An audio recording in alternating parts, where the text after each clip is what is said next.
Kanalıma hoş geldiniz.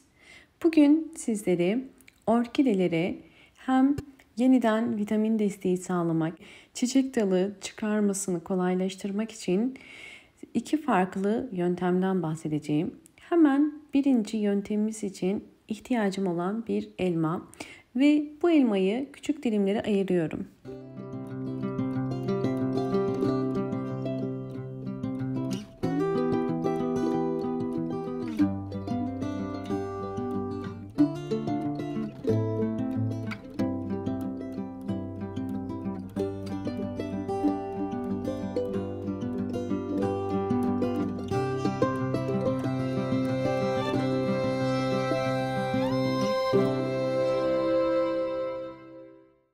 Dilimlediğim elmaları kavanoza koydum. Şimdi bu elmaların üzerine kaynar su koyuyoruz. Ve daha sonra kapağını hafifçe kapatarak bu elmalı suyu 2 gece bekleteceğim.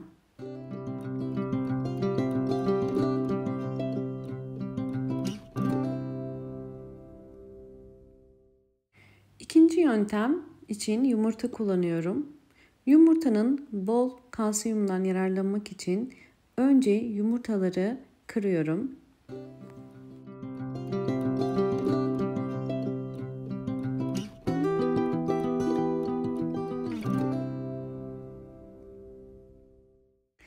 Evet, yumurta kabuklarının içerisinde jel kalmaması gerekiyor. Bu yüzden iyice yıkadım. Bakın içleri artık tertemiz, yapışkan bir jel yok.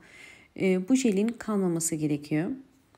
Şimdi yıkadığım yumurta kabuklarını temiz bir cam şişenin içerisine koyuyorum.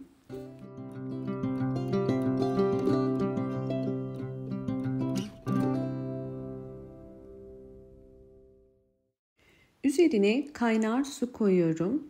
Bu işlem yumurta kabuklarındaki kalsiyumun açığa çıkmasını kolaylaştıracak ve hafifçe kapağını kapatıp yine 2 gece serin bir yerde hem elma suyunu hem de yumurta kabuklarını bekleteceğim.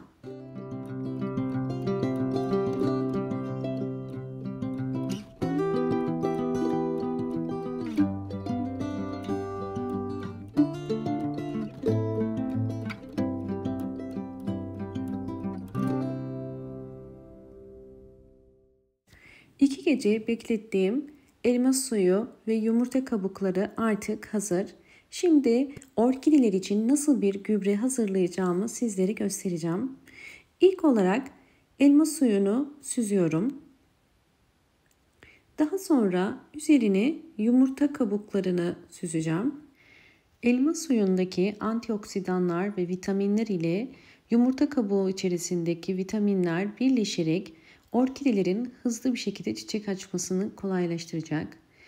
Üzerine alabildiği kadar su koyuyorum. Yani toplamda 500 litre gübre ve 500 litre normal su koydum.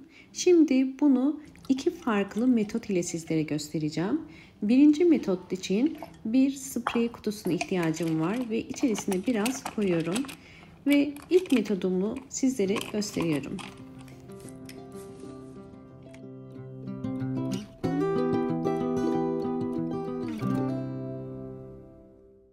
Birinci metotta orkidelere sadece yapraktan gübreleme yapıyoruz. Orkidenin hem üst yapraklarına hem de alt yapraklarına hazırlamış olduğumuz gübreyi sıkarak orkidenin bol bol vitamin desteği almasını sağlıyoruz. Bu metotta orkide yapraklarına sıktığımız suyu kesinlikle silmiyoruz. Sadece bakın hem yapraklarına hem de özellikle gövde kısmına da sıkıyoruz. Gövde kısmında yeni çiçek dalı çıkarabilmesini kolaylaştıracak.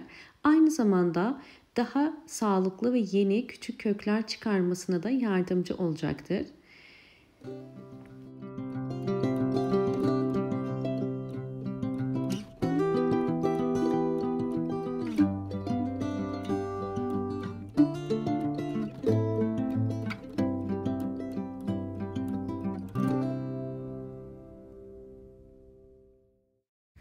Yapraktan gübreleme işleminden sonra mutlaka orkidenizi en az 1 saat bol ışık ve hava alan bir yerde bekletmeniz gerekiyor. Böylelikle yaprak aralarına biriken su kolaylıkla kuruyacaktır. Kesinlikle evde bu şekilde bırakmıyoruz. İster balkonunuzda direkt güneş almayan bir yere, isterseniz de direkt pencere kenarına koyabilirsiniz. Evet, sizlere özellikle yapraktan gübreleme sonuçlarını da göstermek istiyorum. Bu orkidem yeni bir keyiki çıkardı. Gördüğünüz üzere orkide yapraklarının arasından sağlıklı büyüdükleri zaman yeni bir keyiki yani yavru orkide çıkarabiliyor. Videomu buraya kadar izlediyseniz ve beğendiyseniz hemen beğen tuşuna basıp kanalıma da abone değilseniz eğer bana destek olmak için abone olursanız ve videolarımı sevdiklerinize paylaşırsanız çok mutlu olurum.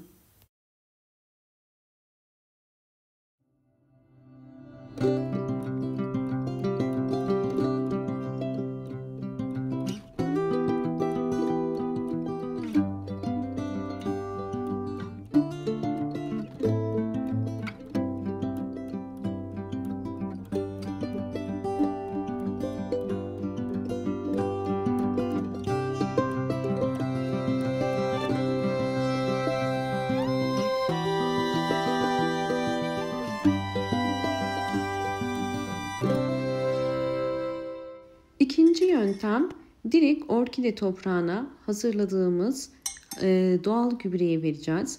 Bu yöntemde her bir saksı için 5 yemek kaşığı kadar gübre veriyoruz. Daha fazla vermenize gerek yok. Ve bunun en sık aralığı 20 günde bir.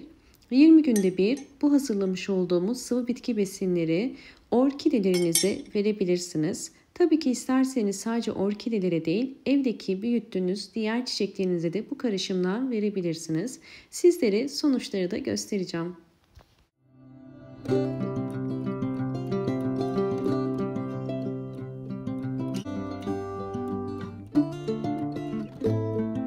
Videomu buraya kadar izlediyseniz ve beğendiyseniz hemen beğen tuşuna basıp kanalıma da abone değilseniz eğer bana destek olmak için abone olabilirsiniz. Sizlere orkidelerime vermiş olduğum gübreler sonucundaki önceki ve sonraki hallerini gösteriyorum. Gördüğünüz üzere bol bol yeni çiçekler açıyorlar. Özellikle sonbahar ayında orkidelere düzenli gübre vermek çok önemli.